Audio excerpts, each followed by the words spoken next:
আসসালামু আলাইকুম। সুপ্রিয় দর্শক মণ্ডলী, আপনারা জানেন হোসেন মোহাম্মদ এরশাদ একজন সামরিক স্বৈরাচার, সামরিক ডিক্টেটর। তিনি 1982 সালে সামরিক অভ্যুত্থান ঘটিয়ে রাষ্ট্র ক্ষমতা দখল করেন। বিচারপতি আব্দুস সাত্তারকে হুমকি দিয়ে, ভয় দেখিয়ে তাকে সরিয়ে দিয়ে তিনি নিজেকে রাষ্ট্রপতি ঘোষণা করেন। 1982 সালে ক্ষমতা দখল করে 1990 সালে তিনি ক্ষমতা ছেড়ে দিতে বাধ্য হন গণ আন্দোলনে। সেখানে বাংলাদেশে বাম, রাম, ইসলামিক, জাতীয়তাবাদী আদর্শের বিভিন্ন রাজনৈতিক দলগুলো, সংগঠনগুলো এরশাদ বিরোধী আন্দোলন করেন রাজপথে। এরশাদ দিল্লির ভয়ানক এজেন্ট শেখ মুজিবের কন্যা ভয়ানক শেখ হাসিনার মতন এতটা বেপরোয়া হননি। তিনিও অবশ্যই ভারতের এজেন্ট হিসেবে কাজ করেছেন হোসেন মোহাম্মদ এরশাদ, বাট শেখ হাসিনার মতন এত বেপরোয়া ছিলেন না। এজন্য এরশাদ শেখ হাসিনার সঙ্গী থাকাকালীনই বা কয়েকবার বলার চেষ্টা করেছেন যে আমাকে স্বৈরাচার বলা হয়, তাহলে শেখ হাসিনা কী ধরনের স্বৈরাচার, কোট আর কোট। তো শেখ হাসিনার কাছে সে একটা বাচ্চা স্বৈরাচারের দিক থেকে। তো এত লম্বা টাইম এরশাদ থাকতে পারেনি, 9 বছর তিনি রাষ্ট্র ক্ষমতা দখল করেছিলেন। তো যাই হোক, তিনি রাষ্ট্র ক্ষমতা দখল করে অনেক আকাম কুকাম করেছেন, অনেক ডাকাতি করেছেন। তার সেই ডাকাতি, মানুষকে মেরে ফেলা, গণতন্ত্রকে শেষ করে দেওয়া, বাক স্বাধীনতার টুটি চেপে ধরা, সেগুলো নিয়ে আমি কথা বলতে চাচ্ছি না। তাদের যারা পরিবারের লোকজন, যারা শেখ হাসিনাকে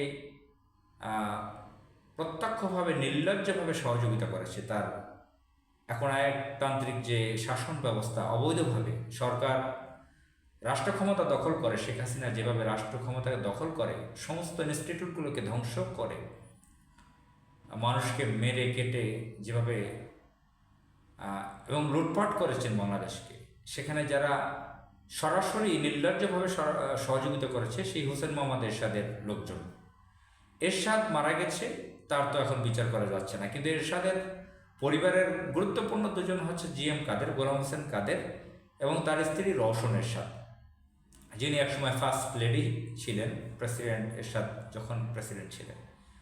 তো এই বুড়ি রওশন এরশাদ এবং GM কাদের শেখ হাসিনাকে নির্লজ্জভাবে প্রত্যক্ষ সহযোগিতা করেছে। 5 আগস্ট চলে গেছে, 6 মাসের উপরে হয়ে গেছে, দেশ স্বাধীন হয়েছে, এখন পর্যন্ত তারা ধরা ছোঁয়ার বাহিরে। কেন তারা গ্রেফতার হচ্ছে না? আপনি রওশনের সাথে কথা শুনতেছি না, হয়তো খুব অভিনয় করেছে।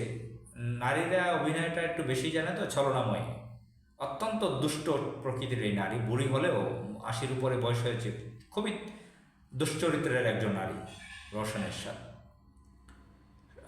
দুশ্চরিত্রের কেন বলেছি তা প্রমাণ নিয়েই বলেছি। সংসদে তার বক্তৃতাগুলো কী ধরনের ছিল, তো সেদিকে যাচ্ছি না, সেই এলাপে যাচ্ছি না। আমি GM কাদের কিছুদিন পর পর প্রকাশ্য সাংবাদিকদের নিয়ে নানান কথা বলছেন, সাংবাদিকদের কাছে অন্তর্বর্তীকালীন সরকার নিয়ে, নির্বাচন নিয়ে নানান ধরনের বড় বড় কথা বলতেছে।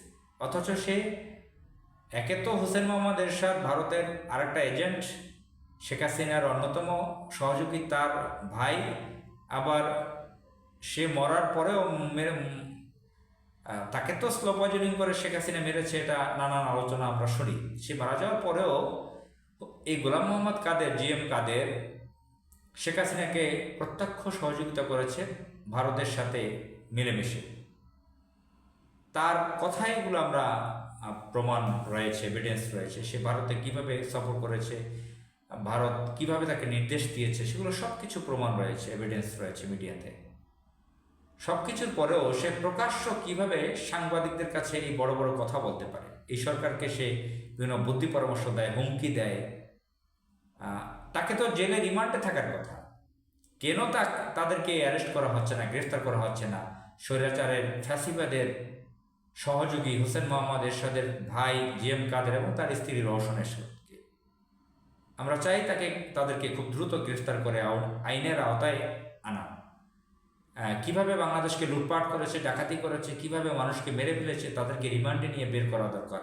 কোথায় কোথায় তারা সম্পদ পাচার করেছে, টাকা পয়সা, সেগুলো নিয়ে দেশের রিজার্ভ ভারী করা দরকার। আসসালামু আলাইকুম।